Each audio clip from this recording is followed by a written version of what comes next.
Edition 2 of the conference held in 2018 was in making an effort to articulate what formulates, as we understand it, the core spirit or identity of a dance form, Bharatanatyam or otherwise. This overwhelming but essential question will remain our topic of exploration going into edition 3 in 2019. A substantial part of the Padam collection of literature has come to be an inseparable part of the Margam repertoire that we today continue to adhere to. It is a unique body of dance literature that my generation of urban-bred dancers have become serendipitous inheritors of, while being completely removed from its cultural context and origins. Personally, for me, this body of literature has been one of the most fascinating areas that I was led into by my guru while exploring and understanding the craft of Abhinaya. Yet, as a generation, we have been unable to build on this collection in any way, with the art of writing poetry for dance, poetry that allows a dancer to step in with a rich layer of imagination of her own, being largely lost to us.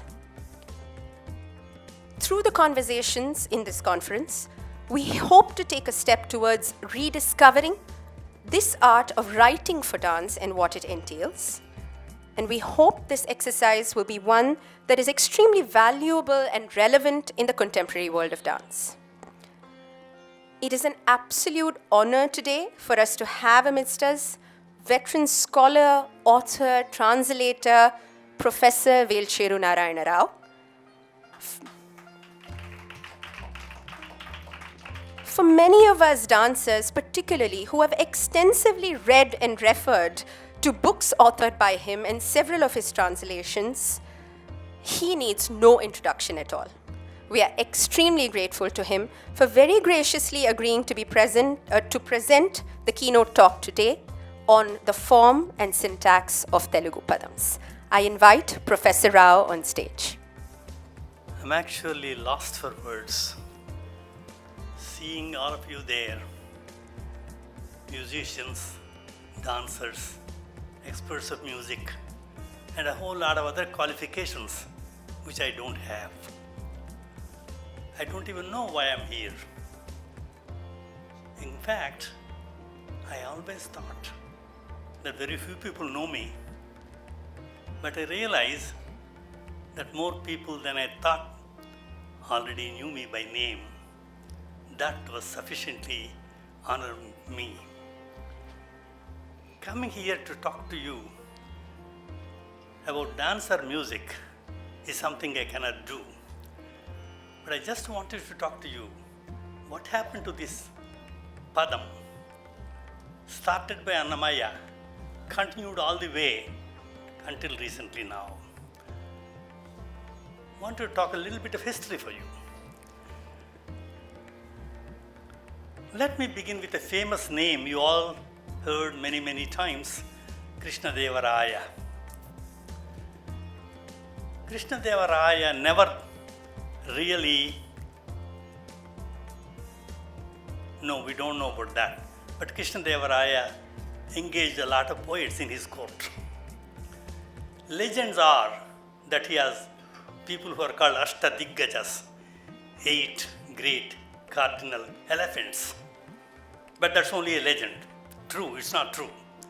There were no Ashtadiggajas. Only a couple of poets who we historically know that they were in his court. One was Peddana, the other was Timmana. Peddana, who wrote Manu Charitra, and Timmana, who wrote. Now, why do legends have such a power?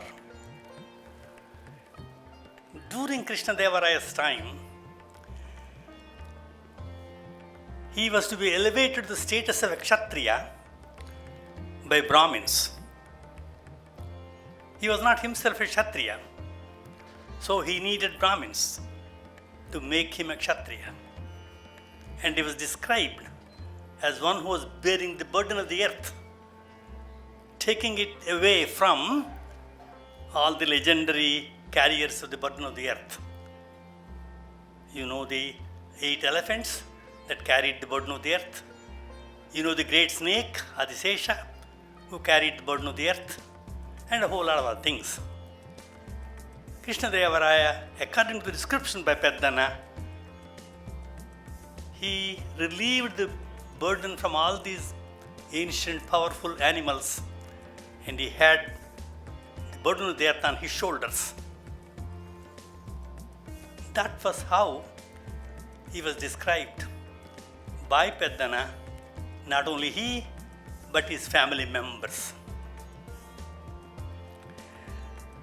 That has changed by the time you have come to 17th century. 17th century, kings in South India, Nayakas they are called, described themselves as God. Nayakas for God themselves. So, as God, when the king is God, you don't need a Brahmin to elevate him to a higher status than what he already is. The Brahmin was his servant. Something else happened at this time. That something else is God being the ultimate man. Women were closest to him. For the first time in the history of Telugu literature, you have women as court poets. Because women can serve God better than anybody. Not just that.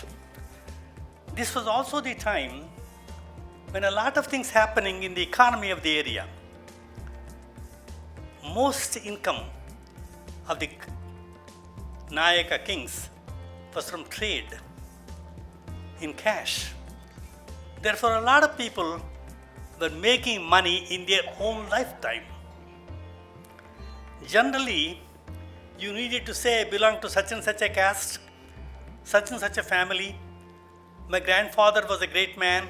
He earned a lot of money, and we have a lot of land, and that was inherited by us, and I come from this major, respectable family. No. This was the time when a person could become wealthy in one's own lifetime. And to say, I am rich because I made money. That's a big change that happened in 17th century in South India. As a result of that big change, you have people who became wealthy in their own lifetime and did not need to depend on any kind of ancestral properties.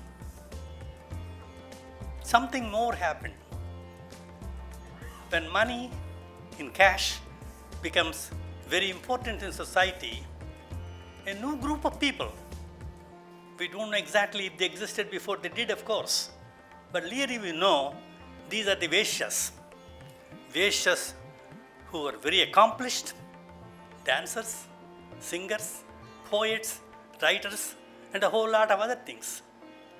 These were the people who acquired significant respectability in society. Not just ordinary respectability, they were poets, they were dancers, they were singers, they were public. And as a result, Vaishya was a respectable woman. They wrote a number of what we now call padams. They wrote what we know, you know this particular book, particularly Muddu Palani, Radhika Santwanamu.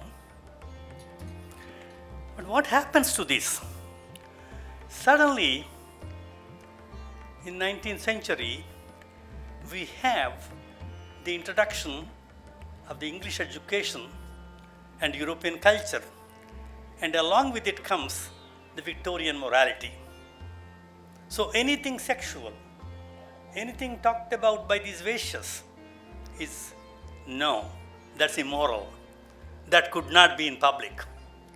So most of the padams became very difficult for people to accept. Annamaya wrote 3 times more Shringara poems than the Adhyatma poems. But the Shringara poems are not as many times danced or sung, whereas the Adhyatma poems have become very popular. 19th century and the printing press has made these things available to you in print. You are able to read them. That caused a lot of problems. And a lot of people decided that our girls cannot dance those poems. Our girls cannot sing those poems. These are not respectable poems or padams. I can give you in translation some of those poems that we have published in these two books. But most importantly, they were very difficult to dance because of the new morality, the new middle class, the new Victorianized middle class has acquired. Suddenly, there's a worry that sexuality is not to be accepted. Whereas in the 17th century, when I will come to those poems later on, poems that we know as Kshetraya poems have become they printed. Here I have something to say that might be a little bit surprising to you. Kshetraya did not exist. There's no person called Kshetraya. There's no poet called Kshetraya. He was invented in 19th century in order to take away the authorship from the Vaishyas, who were the composers of these padams. Vaishyas were dancing these padams, writing these padams, singing these padams and dancing them. They were not respectable. You cannot say they are the authors, they are poets, they are competent. One person with whose name a book is published is Radhika Santwanamu, a Buddupalani. You know, I don't have to tell you what was the story of that book. When it was published, Veerasalingam thought it's a bad book. It could not be read. A woman cannot describe sexual descriptions of that kind, but a man can. So when Veerasalingam decided that book is a bad book, of all the people, another Vaishya, Bengaluru Nagaratnamma, came out and said, hey, this is a great book. I'm going to publish it. And she published it. And then there's a big dispute. And eventually people tried to agree that Muthupalani's book, Radhika Santwanamu, was a good poem after all. During that period, a number of good books were written. Tara Shashanka Vijayam,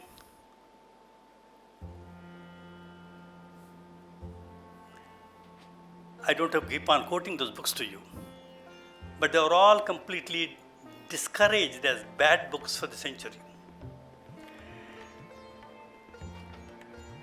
English educated, well informed, politically powerful, a person called C.R. Reddy, Kattamanchi Ramalinga Reddy. He wrote a book called Kavitva Tattva Vicharamu, and in that he summarily dismissed these books which have erotic descriptions in them. For some reason, he hated sex. And any description of sex is something he did not like, and therefore the book has to be thrown out. So the great period of Telugu literature, 17th century, was described as Kshina Yugam. It's a decadent period. You can read those books. In those books, books were printed with a lot of dots in all those words which should be there. I have printed books where pages after pages are only dots because those poems were not supposed to be printed, appear in print. So this was the situation that we have when we are dealing with what I am talking about, the person named as Kshetraya. What they did was, the Kshetraya was to be invented. He was called Kshetrajna to begin with. And then afterwards, he became Kshetraya. A new biography was invented for him. This new biography, popularized by Visapa Rao, who edited Kshetraya poems, said that Kshetraya was in love with a courtesan and she told him, no, go sing about God, not about me. And she got converted and then went on, became a bhakta and went to number of temple kshetras and sang songs to all those gods. And you have a wonderfully written new biography of Kshetraya which became very, very popular. Kshetraya is more real than you can imagine. But you would be surprised, Kshetriya never existed. He was invented. He was invented in 19th century. Before that, Vaishyas wrote those padams. They carried those padams with themselves.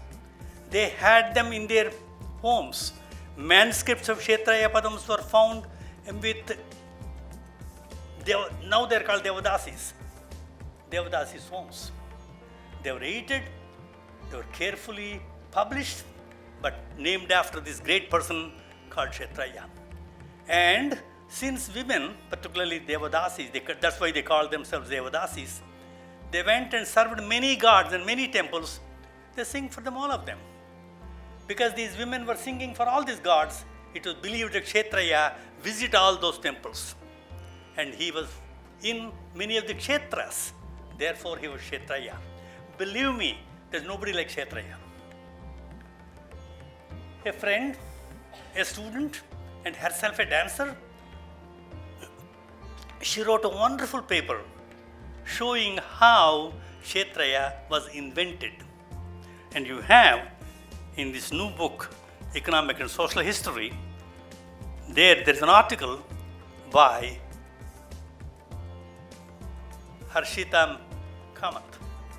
Harshita is a Telugu, coming from a Telugu family. She grew up in the United States, learned dance. She's an accomplished dancer. Now she's a professor of Telugu in Emory University, and she wrote a successful article proving step by step that Kshetriya never existed and he was invented.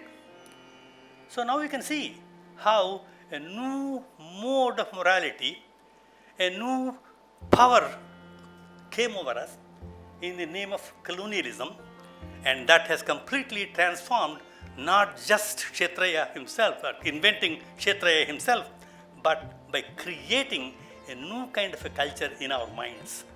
We do not want those songs to be danced. If we do, we'll be very careful.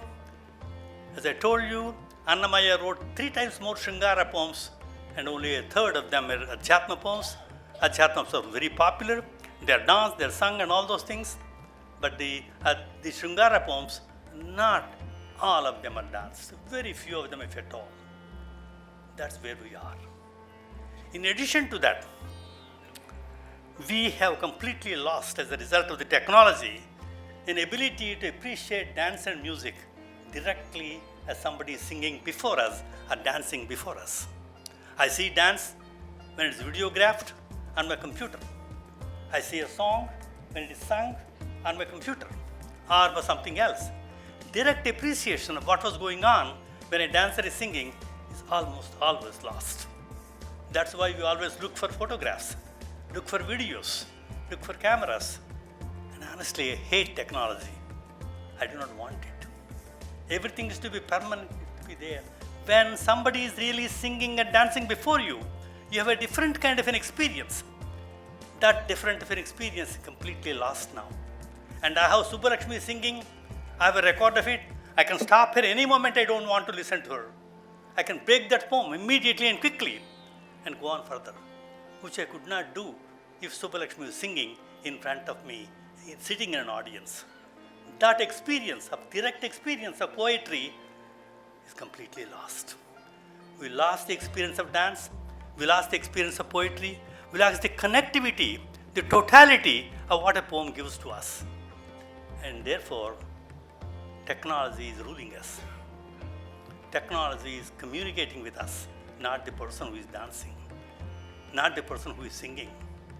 In those situations, to read these poems in translation is a bit of a problem. To read these poems in original language is wonderful. I wish I could speak to you in Tamil. I wish I could speak to you in Telugu. But English is not the language in wanted really use. Here is a question. What happened? Somehow we were told that these languages are Dravidian languages. Tamil, Telugu, Malayalam, and Kannada. These are Dravidian languages. Therefore, they come from a different family. The other languages are North Indian languages. They're Aryan languages, Indo-Aryan. So they come from a different family. Who told us this thing? Sir William Jones, whose imagination does not go far beyond Bible. He created this from the point reading Bible. Bible told him that Moses' 3 sons, and therefore they have to be different families. They spoke those languages. We were very, very unintelligent when we accepted that the families of languages in this way existed. No, they are one language. There's a great shared feature between one language and the other. Modern linguistic nationalism has hardened the boundaries between languages. I was in Madras, not now, some 50 years ago. That Madras is no more here. Then, if you spoke Tamil, I was able to understand it very easily. My vegetable seller spoke 5 languages. I spoke only one language. You know why? Because I was educated. She was not literate, and therefore she was able to communicate in all these languages very quickly. And if I was not literate, I would have probably learned these languages faster, because there is a lot of similarity in the cadence, in the move, in the way the sentences are expressed, and the emotional expressions that languages make. That we are lost. We have to come back and make these languages easily understandable, intelligible to each other. Forget about script. That's not the language, any more than photograph is not the person. Therefore, we have to come back to where people can dance in more than one language, people can sing in more than one language, people can speak in more than one language, and people can feel in more than one language. That's where we have got to go to. I did not expect to make a speech before you. You know more than I do. I just want to tell you that this is what happened as a result of the influence of colonialism on us. And that's the one thing we have to somehow avoid and go back to a period where colonialism was not telling us what to do. We can go back. I do not want you to quote English translations of Annamaya. They don't communicate to you as they should if they are actually in Telugu. But that's all we have here. That's the way you have come to know about me. I never thought you would. But eventually, I was a bit surprised and overwhelmed when people said, "We know you." I did not. I was expecting to be somewhere very quietly in my own place, not knowing many people. But suddenly I understand, yes, Annamaya communicated to you even in English. Kshetraya communicated to you even in English. English is several layers removed from what Annamaya wrote and what Kshetraya wrote. I'm using the word Kshetraya as a collective noun as the authors of all these poems, who are actually women. We one day will recognize that the Vaishyas are respectable. Vaishyas were the authors of these poems, and Vaishyas were the people who kept the culture alive for a long, long time. Until we said, these are whores, these are prostitutes, they should be banned and they should not dance. That's when the culture was destroyed. Let's get back. Respect the authors of Padams, who were actually women. Respect Annamaya, who wrote in both voices, a woman's voice and a male's voice. In the male voice, he was worried about his existence. He said, "Why am I here? All kinds of problems in my life. God help me." But in a woman's voice, he was very confident. The women in Annamaya's poems argue with God, fight with God, quarrel with God, tell God what to do, and even command Him, as you heard a little while before. Why the difference? What was happening? In fact, to understand Annamaya's poems in a woman's voice, you have to become a woman. You have to feel like a woman. Think like a woman. Think is not the right word. Feel like a woman. That Annamaya achieved somehow. This is something you find in Annamaya's Padams, and something we can understand only when somebody is dancing Annamaya's Padams. Why? Because in Annamaya, as well as in Kshetraya, you can see that the poem has a drama inside it. It moves, and in when one moves to the other, something else happens. Annamaya was one who produced the Pallavi, and the Pallavi is the one That's the report again and again and again. We think we have the same words being repeated as Pallavi. No, they're the same words, but the meaning has changed. Meaning has changed from one padam, one charanam to the other. And you can see, I don't know if I really have a possibility of explaining to you. You can see, let me see if I have a, okay. This is the Pallavi. But here is the charanam. And the Pallavi gets repeated here. And Pallavi becomes one sentence. And another Pallavi, another thing here, charanam, another Pallavi becomes another sentence. But each of these sentences, Pallavi does have the same meaning. You read Pallavi here, but it has a different meaning here. The meaning change is something you don't observe when you're reading a poem. But you just listen to a dance, watch a dance, you can see the meaning change. Sometimes the meaning is so dramatic that you say, even the words are the same, the poem has changed. That change is what you can observe when somebody is dancing. You have the text of the song before you, but the dancer has presented in her sattvika bhavas different meanings of that. That's only then you understand Annamaya as a Kshetraya have a whole drama built into this particular padam. Padam does not say the same. From one charana to the other, it has acquired a different meaning. And the Pallavi moving around and creating an atmosphere of sound around it changes within it.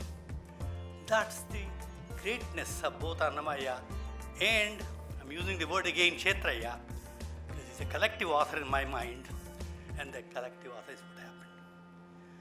I really don't feel like reading any of the poems for you. I should not actually. No. Right now, you should be glad I'm listening. When you flash that big smile, I smile back. It doesn't mean I'm not angry. You keep looking at me, so I look. It's not right to ignore the boss. Right now, you should be glad. You say something and I answer. That doesn't mean it's a conversation. You call me to bed, I don't make a fuss. But unless I want it, it doesn't count as love. Right now, you should be glad. You hug me, I hug you back. You can see I'm still burning. I can't help it, God on the hill. I'm engulfed in your passion. Right now, you should be glad. See the move from right now, you should be glad. Towards the end, right now, you should be glad becomes right now, I should be glad. That change you can observe when somebody is dancing. That dance, the sattvika bhavas on the face change, even though the text of the Pallavi says, right now you should be glad. This kind of a change you can't see unless you see the padam being danced. And padam being read on the text is not going to make that kind of a sense to you. We tried to present in our afterword how to read a padam and how the Pallavi changes from time to time and how another meaning comes at the end. Let me see if there is something else I can do.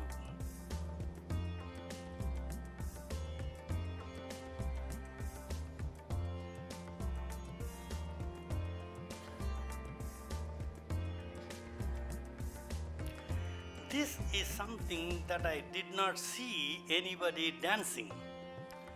It's not one of those songs that are considered respectable. You are too shy to tell. You have your period. We don't know where it will all lead. You hold your cheeks in your hand and giggle because your man looks at you. If he comes and touches you in those places, what will you do? We don't know where this all leads. You cross your legs and bend your head, thrilled that he calls you to bed. If he comes and close to you, twines your hand in hand, won't you go along? we don't know where all this will lead. You're bathing with wild pleasure because in the God on the hill has touched you. Now he makes love to you with passion. Tell me what happened to taboo. We don't know where this all will lead. See the moves, what happens, what will all lead, how it changes towards the end, and ultimately the poem becomes completely different from what it began with. That kind of a change within the poem itself, from Pallavi to Pallavi, where it's repeated again and again. It's the same words that repeat, same words that are repeated, but the meaning changes. Towards the end, it becomes completely different. This is the move that Annamaya was greatly capable of. Same thing you find in Annamaya, in Kshetraya too. Let me see if I can find. Okay.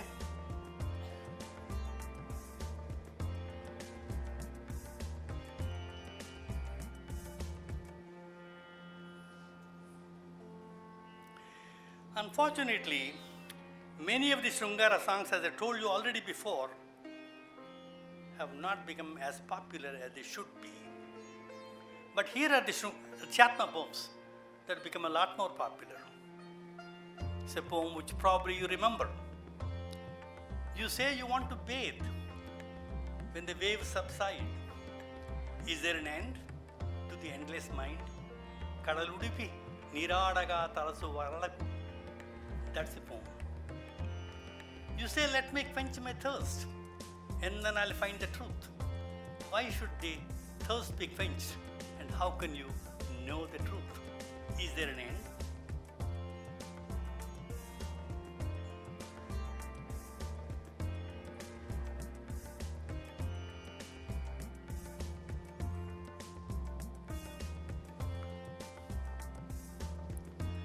You say, after I know what lies ahead, I'll forget what was before. Can you know what lies ahead? How can you forget what was before? Is there an end? That goodness that comes from knowing how to reach God, how would you find it in your wildest dreams? Is there an end? This is a fairly popular poem. I do not know how many times it was. I heard it. I didn't see it danced, but heard it sung. There are many like this, poems which are more religious, are often presented to you, and you hear them again and again and again, to the extent they are called bhakti poems.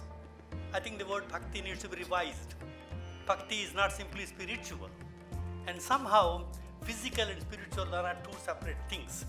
Bhakti is also physical, bhakti is also bodily, and therefore to divide these things and say they're different worlds is not right.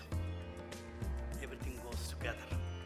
Body is part of the poem, and you can't unpack the poem and break it up and say this is the body and these are the thoughts.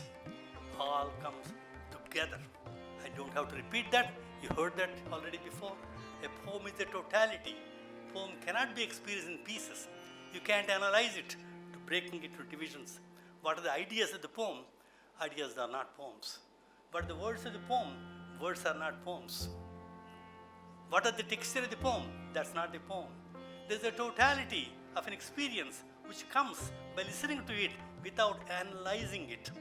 Analyzing is a poem is to killing a poem. To listen to it, see it, watch it, smell it, and that's where the poem exists. And that's where Annamaya and Kshetraya exist. Kshetraya is a collective name. I have to repeat this again and again. Women wrote these songs. They are the Devadasis. They are the dancers. They are the poets. They are the singers. They are the people who carried the culture and brought it to us, and we destroyed it. Thank you. You have a comment or a question? Okay. Today is a good day. Yeah. Let him come like a prince. No, one second. Manchidanamune Maharajuga Rammanave. Okay. The Anupallavi is Ponchi Chu. Page 92. Page 92, when God is a customer? Yes. Oh, okay. The second line in Telugu, Ponchi Chusuta. Meaning, let him come right royally without fearing at what is happening in my house. In the English translation, it says, maybe that woman has been watching Baba Gopala. That is not allowed by the Telugu text at all.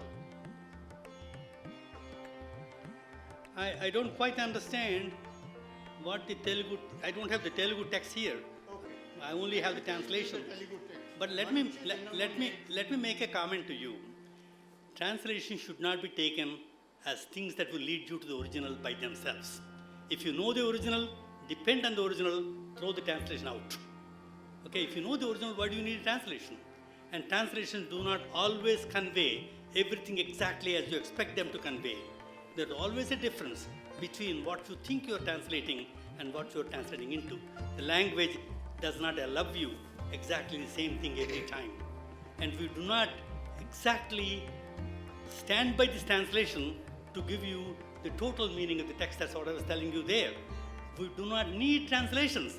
We can read the originals. Please read the originals and throw the translation out. It's for those people who do not know any language related to England, and we tried our best to produce it. And I don't say they're faultless. They're totally wonderful. You can do a better translation. Please do. Thank you. Okay, I am now referring to God on the Hill, Wiltshire Narayan Rao and David Shulman. Uh-huh.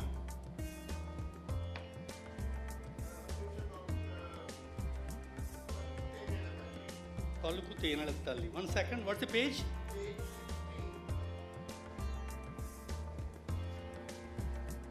Okay. The original says, Mutyala Malagupai Pavalinchanu, which means she is lying on the pearl-studded bedstead. 1 second. Translation says, she is lying on her side, pearls on her thighs.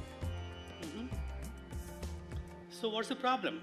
Mutyala Malagupai Pavalinchanu is not lying with pearls on her thighs. It means she is lying on a bedstead studded with pearls. Perfect.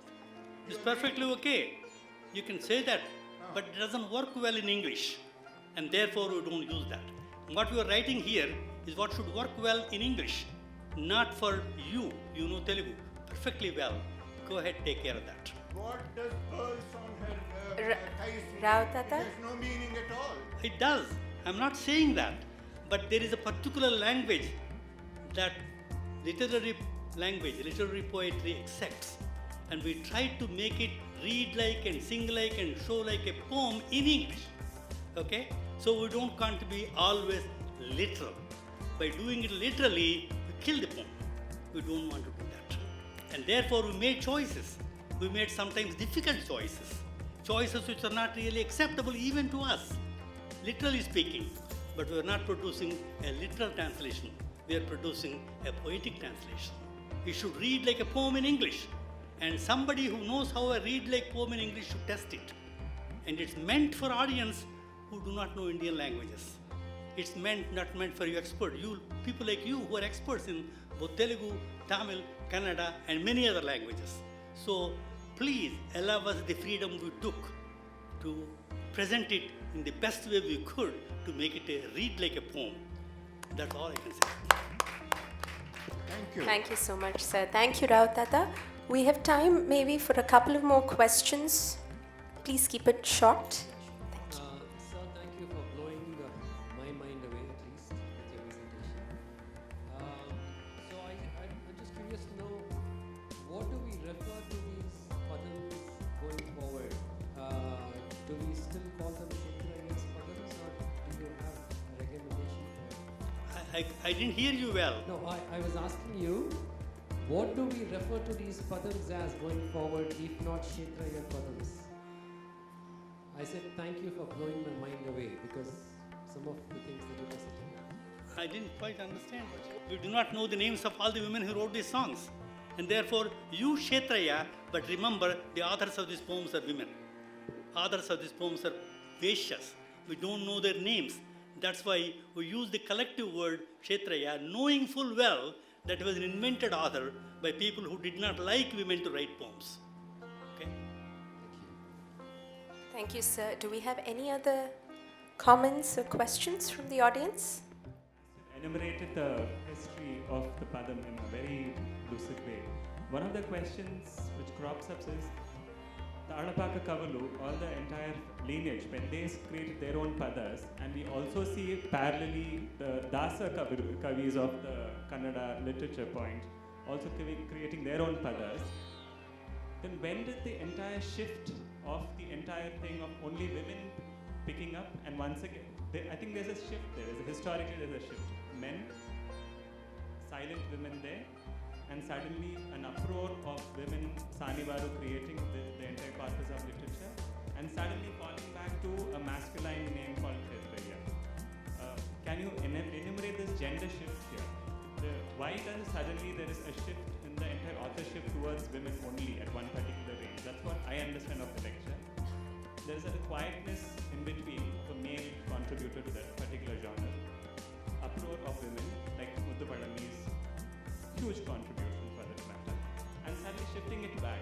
And interestingly, sir, we know in Tamil we have men contributors to Tamil Padam. Well, we are not very sure of women, people who created Tamil Padams for that matter. Can you throw a little light on the authorship, especially gender-based authorship? I don't know if you followed the question, because the sound is not very clear when you are speaking from that end, but I do not know how to answer a question which I did not even hear clearly. Sorry. Comment on the gender shift in authorship. How did it come from the men becoming exclusively women and going back to Where is it going now? it did not? Even now, we don't In accept terms it. of nomenclature, Kshetriya is ultimately, it was attributed to one male poet or Right. a male name. Right. So, your comments on the gender shift. Gender shift happened because we did not respect Vaishyas.